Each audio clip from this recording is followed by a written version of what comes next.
marka casharka ugu horeeya casharkan waa waxa weeyaan deposit call deposit waa maxay kaydsi qofka markuu bangiga lacaggiisa uu deposit gareyna soo dhiganayo that means waxa lacagtaasi waad kaydsanaysaa so waxa kaydsi weeyaan waxa qofka meel dhiganayo oo that's called kaydsi deposit kaydsi right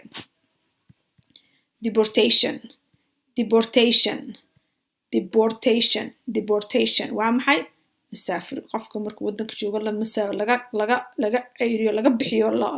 laga kaxeeyo la bax la dhaho dii wadankii laga buriyo deportation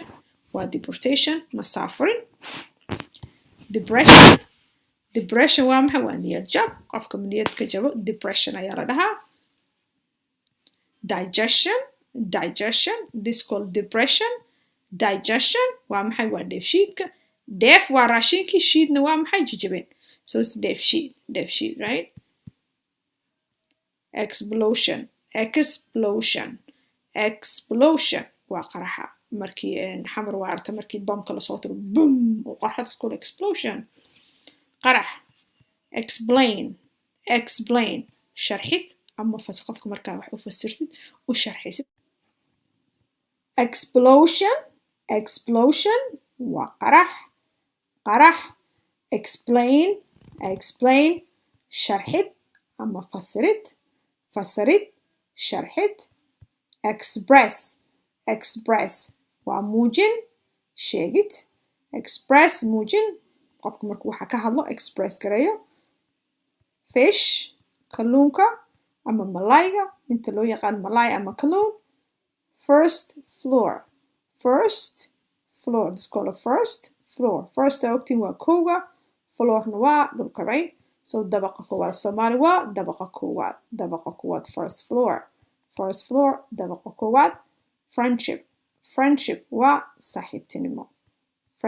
saaxiibtinimada hush waa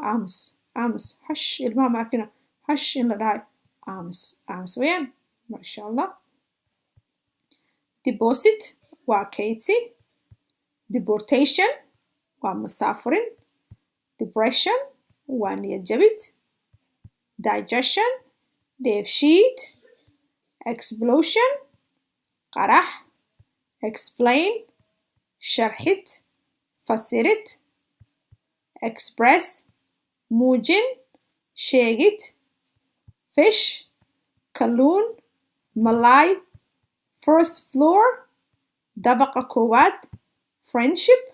saaxiibtinimo hush aamus one more time waxaan rabaa halkan inaad ogaataan markaad aragtaan TION ama SION uu ereyga ugu dambeeyo always waa noun waa magac weeyaan waa noun okay deposit kaydsi deportation masaafurin depression niyad jab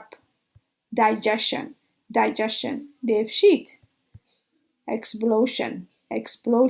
qarax explain sharxid fasirid